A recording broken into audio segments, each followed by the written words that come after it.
stretching more into his midsection Yeah. than there we go, than any other part of him. Oh, good. And he needs to believe in that. Yeah. He will move his hind legs better when he stops thinking about his shoulders and his neck. Oh, Good boy. Oh, yeah. Because if you watch the foot fall on the video, he's actually just a quart, like half over. Yeah. He's still in his back track. Yeah. And at a walk, the reality of it is, even with a horse his legs, he should be 1.5 to 2 over in the walk. And he might stretch out a little bit. Yeah, but, in his real free walk, right? he's like a foot over. Yes. Right. Well, but that's a fake free. That's the thing about walks. The minute they feel like you're gonna, especially thoroughbreds, that you're gonna connect, their whole body shortens. Seriously, but it's great. You're watching, when you watch this video, he's just barely in his footfall. Okay. He's actually not in it. Okay. If you watch down the long side, and we only watch down the long sides, never on a turn, Well, yeah, that's you'll see that, again, he's just now in it, just barely in it. And that's okay. That gives us something to work on. And that allows us now that you're trotting, feel free to use more space. Yeah. Even if you use quarter line and an outside. Okay. So again, I'm always giving my time for my horse to hear things, and for me to figure things out. Yeah. Like for you, I would say just from the beginning, I would stop thinking about him as much and think about your own chin and your shoulders.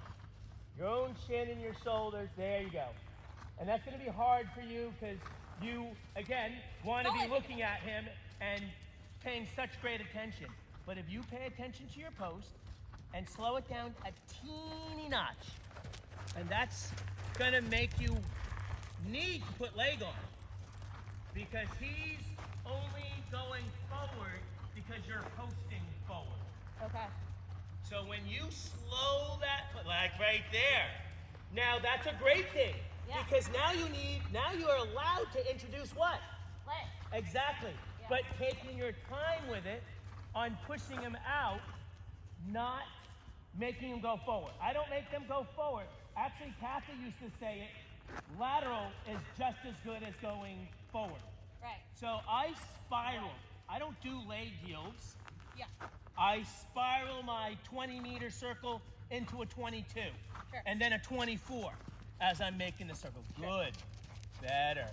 And again, I guarantee you, he'll be less about his face as you bring your chin and chest and back up, and worry less about his front end and just feel the center of him. There you go. And play with it a little bit. Go, you know what? What happens if I even get taller? What happens even if I slow it down as my chin gets taller? There. We see him want to stretch his neck right there. Yeah, really That's good. what we want. And when he wants to stretch his neck, you're going to drop your hands to his shoulders. And it's there. There you go. There it is. My hands are going to stay right there in those shoulders. And I'm going to breathe and relax so he breathes and relax a little bit. Unless there's a red zone. Red zones are someplace where they like to spook, or there's just something. Bad footing. That's it. Now you're going to start to drop that chin.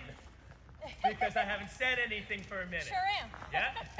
Apparently, and you're going to watch him change every time you drop that chin. Okay. He's going to get quicker You're and okay. shorter. But the taller you stay without rushing the pace, the more he's going to relax. The more there you go.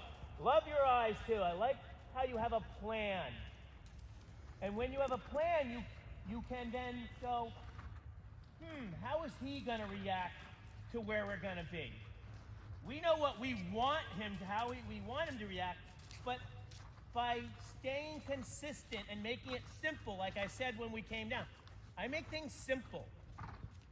Chin, shoulders. Oh, I love how you went around those jumps. Great. Yeah, he's got it. He's got it. Yeah, if you needed to, didn't you? Yep. If you would have done the shorter turn, which you could have easily done, you would have given him less chance to understand this new part of his body.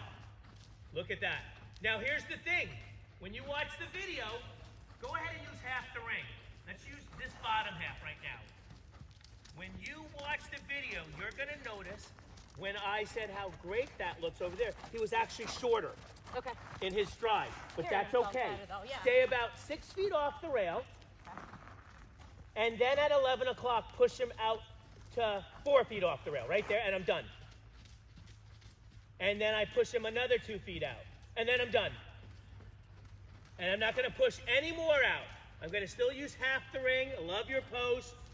Now you get to add a little leg, and keep the leg on, the lower leg, not turbo, not thumping the leg around, but steadying it and lifting the chin, lifting the height of my post, but still slow. Cheeky. Yeah, but still slow. And I'm going to know that I'm moving slow because my chin is up and my head is going through the ceiling. There it is. Stay off the rail again so you're on the rail. Because I need the lateral footer. There it is, done. Yeah. And then at like 1 o'clock, do it again. So you can add a little leg, but no faster post. There it is. And then I soften it. Then I relax it. And now we'll see what his stride is as you cross through center line. But you've got to have the height. You have to feel like your head goes through the ceiling, but not a faster tempo. Hands are still low. There. Now he's nicely in his football. Does he feel like he has a little better balance? Much better balance. Yep. But I feel like I have no horse. He's like No, but it's because it's a new horse. in a good way. Yeah, Yeah, it's a he's new like horse. It's really a thinking new about foundation. this. Yeah. And then you can change direction again. And again, This use is like a whatever lot for amount him. of the ring you want.